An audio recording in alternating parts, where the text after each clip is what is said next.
কেন্দ্র। তাহলে জনগণ যদি ক্ষমতার কেন্দ্র হয়, যে জনগণের রিপ্রেজেন্টেটিভ প্রতিনিধি, সে জনগণকে কখনো ছাপিয়ে যেতে পারবে না। এই কারণে সরকার হবে লিমিটেড গভর্নমেন্ট।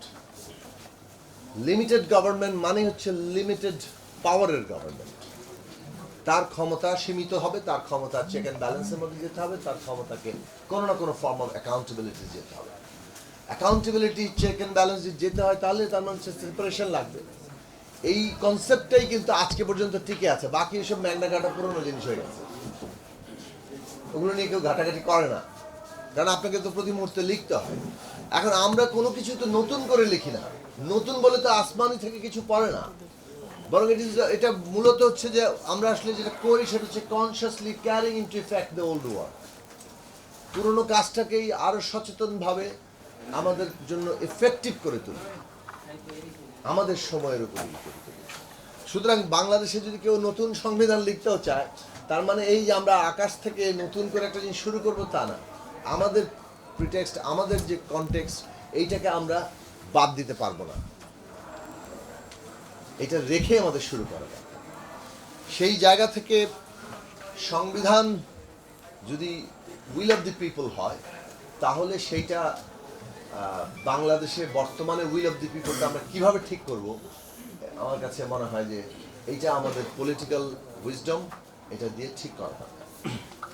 5ই আগস্ট যা ঘটেছে সেটা হচ্ছে একটা কালেকটিভ কনসেনসাস জনগণের মধ্যে যে শেখ হাসিনাকে বিদায় নিতে হবে। এই কনসেনসাস কিন্তু অনেক আগেই তৈরি হয়েছিল।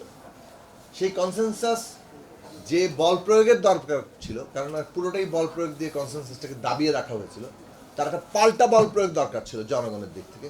কবে সেটা নামবে এটা আমরা অপেক্ষা করছিলাম, ওই স্পার্কটা অপেক্ষা করছিলাম যেটা দাবানলটা তৈরি করবে। সেই স্পার্কটা আমাদের ছাত্ররা অগ্রণী ভূমিকা পালন করে আবু সাঈদ নিজের বুকে গুলি নিয়ে এই স্পার্ক ঘটিয়ে দিয়েছে। তো সেই জায়গাটা যদি আমরা দেখি, তাহলে আমাদের কনসেনসাসের কোন জায়গায় এসেছি সেটা আমরা দেখছি। কিন্তু পরবর্তী কনসেনসাস যে এইবার রাষ্ট্রটা যে গড়ে উঠবে, এটা একটা ফ্যাসিস্ট রাষ্ট্র ছিল, এটা একটা ফ্যাসিস্ট সংবিধানে পরিণত করা ছিল, পুরো বন্দোবস্তটাই একটা ফ্যাসিস্ট। এবং মানে আরেকটি দেশ কিংবা কতিপয় দেশ তারা তাদের ইচ্ছে মতো এটাকে ব্যবহার করবে, যেমন ভারত বাংলাদেশকে তার একটা জমিদারি মনে করে।